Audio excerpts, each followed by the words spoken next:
Dzina la Atate ndi la Mwana ndi la Mzimu Woyera. Amen. Ambuye tsekulani milomo yanga, ndipo ndidzatamanda dzina lanu. Ulemu ukhale kwa Atate ndi kwa Mwana ndi kwa Mzimu Woyera, monga panali poyamba, tsopano ndi masiku onse, ndi pa nthawi zosatha. Amen. Mulungu wakuwala, tsiku lomwe likuyamba litipatsa lonjezo latsopano la chikondi chanu.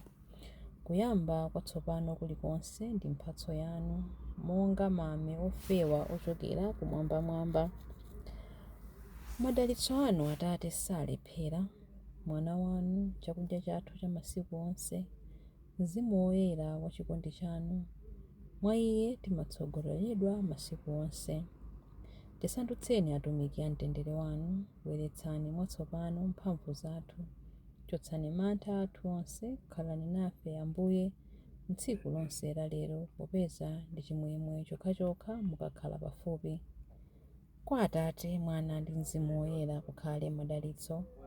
Mulungu yekha timapemphera, tisonyezeni ulemerero wa kuwala kwanu, muimfa m'bandakucha wa tsiku langwiro. Chilimbi 1. Utsani mphamvu yanu Ambuye, bwerani kudzatithandiza. Imvani inu m'busa wa Israeli, inu amene mumatsogolera anthu a Yosefe ngati gulu la nkhosa, inu amene mumakhala pa kerubi ngati pa mpando wanu wachifumu. Zionetseni kwa mafuko a Efereimu ndi Benjamini ndi Manase. Onetsani mphamvu zanu ndipo mubwere kudzatipulumutsa. Inu Mulungu, tibwenzereni mwakale. Mutionetse nkhope yanu yokondwa, ndipo ife tidzapulumuka.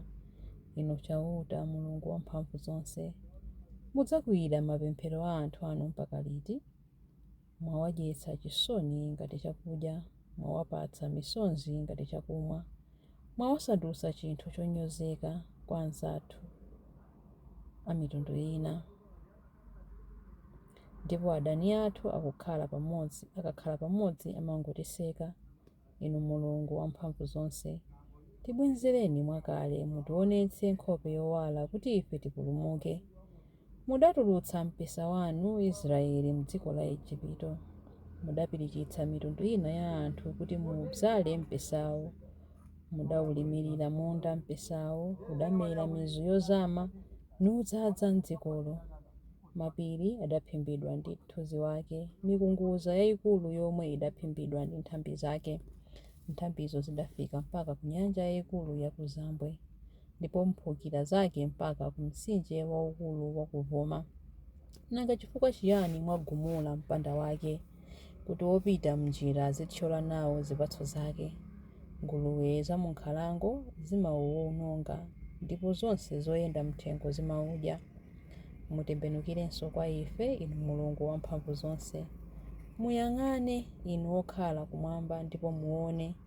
Samalani mpesawo, mtengo woyambirira, umene inu mudawudzala ndi dzanja lanu lamanja. Adani athu awutentha, awugwetsa pansi. Ayang'aneni iwowo mukwiya ndi kuwawononga. Koma ndi dzanja lanu muteteze anthu amene mudawasankha, anthu amene inu nomwe mwawalimbikitsa kuti akutumikireni. Tsono sitidzakusiyaninso, tipatseni moyo, ndipo tidzatama dzina lanu mopemba. Inu chauta, Mulungu wamphamvu zonse, tibwenzereni mwakale, mutionetse nkhope yowala kuti ife tipulumuke. Ulemu ukhale kwa Atate ndi kwa Mwana ndi kwa Mzimu Woyera, monga panali poyamba, tsopano ndi masiku onse, ndi pa nthawi zosatha. Amen. Utsani mphamvu yanu Ambuye, bwerani kudzatithandiza. Chilimbi 2. Ambuye adachitira zodabwitsa. Ambuye adatichitira zodabwitsa, malire onse a dziko adziwe zimenezi. Tsiku limenelo aliyense mwa inu adzati, ndikukuthokozani inu chauta, popeza ngakhale mudandipsera mtima, mkwiyo wanu udaleka ndipo mwandilimbitsa mtima. Zoonadi, Mulungu ndiye mpulumutsi wanga, ndidzamukhulupirira Iye ndipo sindidzaopa. Pakuti chauta ndiye mphamvu zondilimbitsa, ndiye amene ndimamuyimbira, ndiye mpulumutsi wanga. Mudzakondwera pokatunga madzi m'zitsime zachipulumutso. tsiku limenelo mudzati thokozani chauta, tamandani dzina lake, mulengeze ntchito zake pakati pa mitundu ya anthu, mulalike kuti dzina lake ndi lopambana. Imbirani chauta nyimbo zotamanda popeza wachita zazikulu, zimenezi zidziwike pa dziko lonse lapansi. Fuwulani ndi kuyimba mokondwa inu anthu a ku Ziyoni, popeza woyera uja wa Israeli ndi wamkulu pakati panu. Ulemu ukhale kwa Atate ndi kwa Mwana ndi kwa Mzimu Woyera, monga panali poyamba, tsopano ndi masiku onse ndi pa nthawi zosatha. Amen. Ambuye adandichitira zodabwitsa, malire onse a dziko adziwe zimenezi. Chilimbi 3. Imbirani ndi chimwemwe Ambuye amphamvu zonse. Kwezani mawu kuyimbira Mulungu amene ali mphamvu zathu. Fuwulani ndi chimwemwe kwa Mulungu wa Yakobe. Yambani nyimbo, imbani ng'oma pamodzi ndi pangwe wolira bwino ndi zeze. Imbani lipenga mwezi ukaoneka chatsopano, ukaoneka kwathunthu ndi pa tsiku lathu la chikondwerero, pakuti ndilo lamulo lokhalira Israeli lochokera kwa Mulungu wa Yakobe. Adalipereka lamulolo kwa zidzukulu za Yosefe pamene zinkatuluka m'dziko la Igupto. Ndikumva liwu limene sindinalimve ndikale lonse lakuti, ndidakutulani katundu wa pamapewa panu, manja anu ndidawachotsera ntchito zonyamula madengu. Pamene munali m'mavuto mudandiyitana ine kukupulumutsani. Ndidakuyankhani ndili wobisika m'bingu, ndidakuyesani ku madzi a Meriba aja. Imvani inu anthu anga ndikulangizeni, inu Israeli, chonde mudakandimvera. Pasadzakhale mulungu wachilendo pakati panu. Musadzapembedze mulungu wina ayi. Ine ndine chauta Mulungu wanu, amene ndidakutulutsani m'dziko la Igupto. Yasamani kukamwa, ine ndidzakudyetsani. Koma anthu anga sadamvere mawu anga. Israeli adandinyoza. Choncho ndidawasiya ndi mitima yawo yosamverayo kuti atsate zimene ankafuna. Anthu anga akadandimvera, Israeli akadayenda m'njira zanga, bwezi posachedwa nditagonjetsa adani awo, ndipo dzanja langa likadakantha amaliwongo awo. Anthu amene amadana ndi chauta akadandikhwinyata pamaso pake, ndipo tsoka lawo likadakhala mpaka muyaya. Ndikadakudyetsani ndi ufa wosalala wa tirigu, ndipo ndikadakukhutitsani ndi uchi wa m'thanthwe. Ulemu ukhale kwa Atate ndi kwa Mwana ndi kwa Mzimu Woyera, monga panali poyamba, tsopano ndi masiku onse ndi pa nthawi zosatha. Amen. Imbirani ndi chimwemwe Ambuye amphamvu zonse. Mawu a Mulungu akuchokera pa Roma 14:17 mpaka na 19. Mu ufumu wa Mulungu chachikulu si chakudya kapena zakumwa ayi, koma chilungamo, mtendere ndi chimwemwe, zimene Mzimu Woyera amapereka. Aliyense wotumikira Khristu motere amakondweretsa Mulungu, ndipo amakhala wovomerezeka kwa anthu. N'chifukwa chake tsono tizifunafuna zimene zingathandize kuti pakhale mtendere ndiponso kugwirizana pakati pathu. Mawu a Ambuye. Tithokoze Mulungu. Chiyankho. Pa maola oyambirira ammawa uliwonse ndimasinkhasinkha za inu Ambuye. Pa maola oyambirira ammawa uliwonse ndimasinkhasinkha za inu Ambuye. Nthawi zonse mulipo ndipo mumandithandiza. Ndimasinkhasinkha za inu Ambuye. Ulemu ukhale kwa Atate ndi kwa Mwana ndi kwa Mzimu Woyera. Pa maola oyambirira mmawa uliwonse ndimasinkhasinkha za inu Ambuye. Chilimbi cha nyimbo ya Zakariya. Patsani anthu anu nzeru za chipulumutso Ambuye, ndi kutikhululukira machimo athu.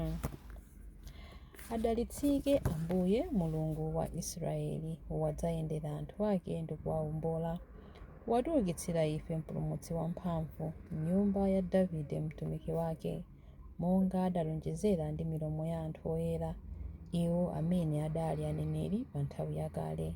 Mpulumutsi amene adzatimasula ife kwa adani athu, ku manja a onse amene amadana nafe. Choncho chikondi chake pa makolo athu chakwaniritsidwa, ndiponso chipangano chake choyera chakumbukiridwa. Adalumbira kwa Abrahamu Atate athu kuti adzatilola ndi ufulu kumantha ndi kupulumutsidwa m'manja mwa adani athu, kuti tithe kumutumikira Iye nkuyera ndi mwachilungamo masiku onse a moyo wathu pamaso pake.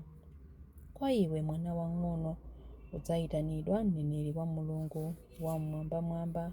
Udzapita m'tsogolo mwa Ambuye kuti ukakonze njira zake Iye asanabwere, kuti akadziwitse anthu ake za chipulumutso chawo kudzera m'chikhululukiro cha machimo awo onse.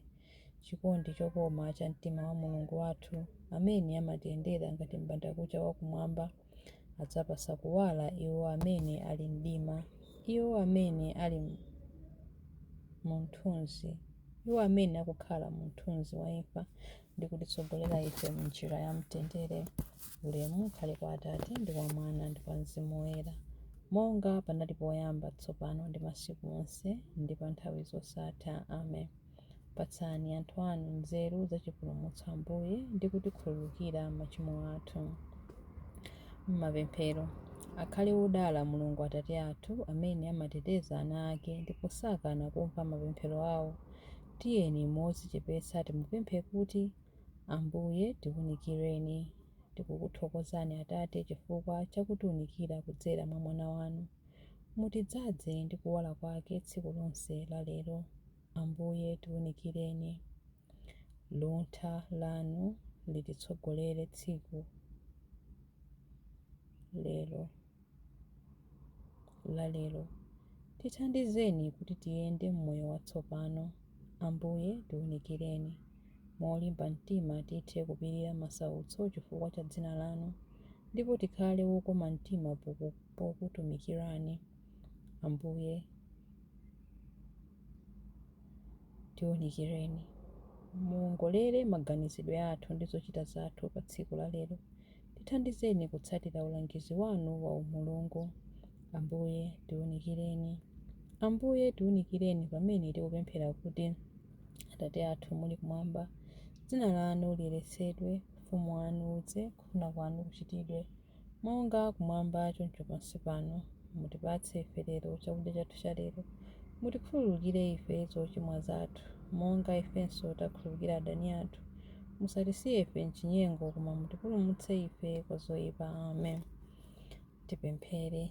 Ambuye, inu amene muli kuwala koona ndi kasupe wa kuwala konse, imvani pemphero lathu la mmawa uno.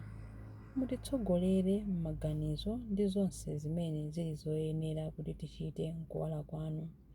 Tikupempha izi kudzera mwa Ambuye athu Yesu Khristu, mwana wanu, amene ali ndi moyo ndi ufumu limodzi nanu ndi Mzimu Woyera, Mulungu tsopano ndi pa nthawi zosatha.